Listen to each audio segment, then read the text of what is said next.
अक्सर नए trader loss के बाद सोचते हैं कि वो प्रॉफिटेबल ट्रेडर क्यों नहीं बन पा रहे। क्या प्रॉफिटेबल ट्रेडर के पास ऐसा सीक्रेट इंडिकेटर है या कोई 100% विनिंग स्ट्रेटजी है जो उनको हमेशा प्रॉफिट में रखती है? तो आज मैं आपके साथ यही सीक्रेट शेयर करने वाली हूँ। वेलकम बैक टू फॉरेक्स जंगल, जहाँ हम फॉरेक्स को ईजी और अंडरस्टैंडेबल लैंग्वेज में सीखते हैं।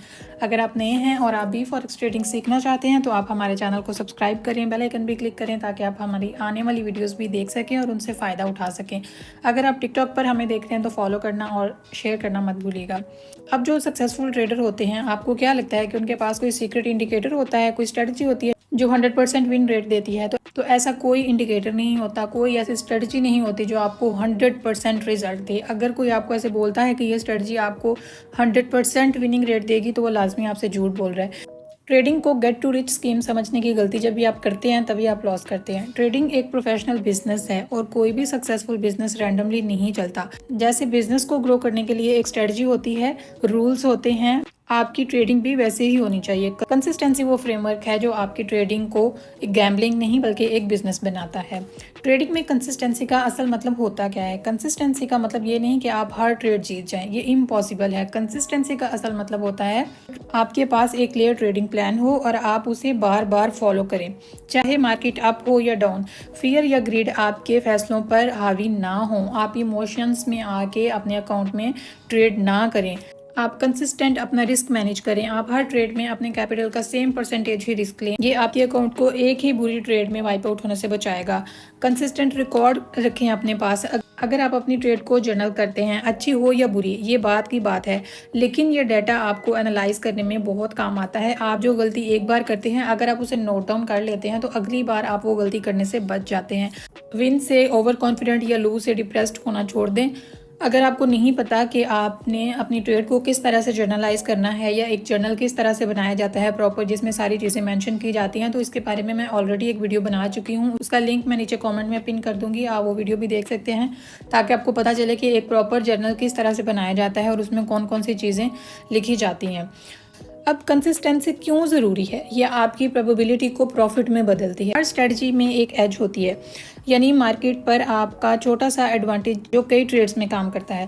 अगर आप 100 ट्रेड्स लें लेकिन आप 10 ट्रेड्स बाद अपना प्लान चेंज कर देते हैं तो आप अपनी ही एज को डिस्ट्रॉय कर देते हैं। कंसिस्टेंसी आपको अलाउ करती है कि आपकी एज लॉन्ग टर्म में काम कर सके, क्योंकि आप ऐसी चीज़ को कभी भी इम्प्रूव नहीं कर सकते जिसको आप मेजर नहीं कर सकते। अगर आप कंसिस्टेंट नहीं हैं तो आपका ट्रेडिंग जर्नल भी बेकार है। वो लूजिंग ट्रेड स्ट्रेटजी की वजह से थी या आपने अपने रूल्स तोड़ दिए थे। कंसिस्टेंसी आपको क्लीन डाटा देती है, इससे आप अपनी परफॉर्मेंस को एक्यूरेटली एनालाइज कर सकते हैं। उसके बाद आपकी कंसिस्टेंसी आपके रिस्क को कंट्रोल करती है। इनकंसिस्टेंट ट्रेडर की सबसे जो कंसिस्टेंट चीज़ होती है वो होता है अकाउंट ब्लो करना। वो हमेशा एक ही ट्रेड में 5% रिस्क लेते हैं या इससे भी कहीं ज़्यादा, क्योंकि मनी मैनेजमेंट का तो पता ही नहीं होता। फिर लॉस रिकवर करने के लिए अगले ट्रेड में पहले 5% रिस्क लिया होता है, उसको रिकवर करने के लिए 10% रिस्क ले लेते हैं।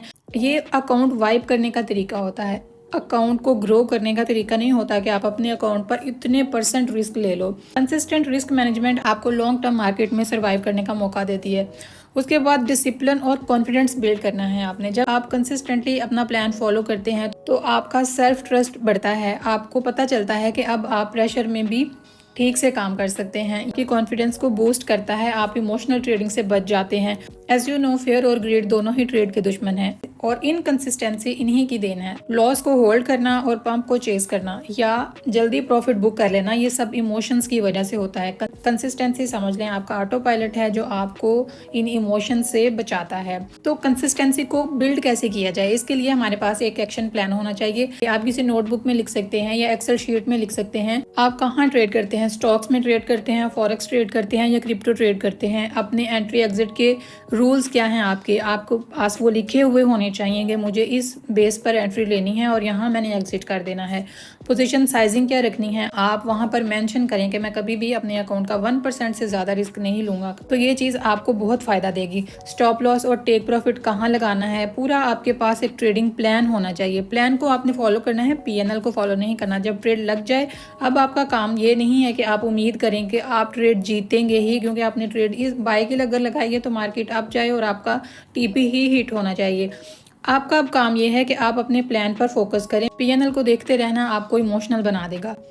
उसके बाद रिस्क मैनेजमेंट को आपने कभी भी नहीं तोड़ना, यही आपकी सबसे बड़ी इंपॉर्टेंट कंसिस्टेंसी है। हर ट्रेड के लिए आपने फिक्स्ड अपना रखना है रिस्क परसेंटेज, और उसे कभी भी आपने छेड़छाड़ नहीं करनी। चाहे आपको लगता है कि ये ट्रेड पक्का जीतने वाली है, रिस्क मैनेजमेंट फिर भी आपकी लाइफलाइन है, आपने इसके साथ छेड़छाड़ नहीं करनी। और रोज़ाना आपने अपने ट्रेडिंग जर्नल को बढ़ाना है, हर ट्रेड को लिखना है, क्या एंटर किया, क्यों एंटर किया, इमोशन क्या थे, क्या गलती हुई। हर वीकेंड में आपने अपने जर्नल को एनालाइज ज़रूर करना है, जिससे आपको पता चलेगा कि आपने क्या गलतियां की हैं जिनको आप नेक्स्ट टाइम इम्प्रूव कर सकेंगे। तो याद रखिए, consistency is what happens when your dedication is stronger than your emotions. Trading में कोई शॉर्टकट नहीं होता। कंसिस्टेंट होना बोरिंग लग सकता है, लेकिन यही वो रास्ता है जो आपको लॉन्ग टर्म सक्सेस की तरफ ले जाता है। तो आप भी अपना प्लान सेट करें और उसी पर कंसिस्टेंटली काम करें। अगर आप 100 पिप क्लब के मेंबर बनना चाहते हैं, जहां पर आपके साथ डेली ट्रेड आइडियाज शेयर किए जाते हैं और भी बहुत सी चीज़ें आपके साथ शेयर की जाती हैं, अगर आप उसके मेंबर बनना चाहते हैं तो नीचे हमारे रिकमेंडेड ब्रोकर का लिंक दिया गया है, आप उसके थ्रू अपना अकाउंट बनाएं। Thank you so much for watching this video guys. मिलते हैं एक और नई वीडियो में, तब तक के लिए अपना ख्याल रखिए। मुझे दीजिए इजाज़त। अल्लाह हाफिज़।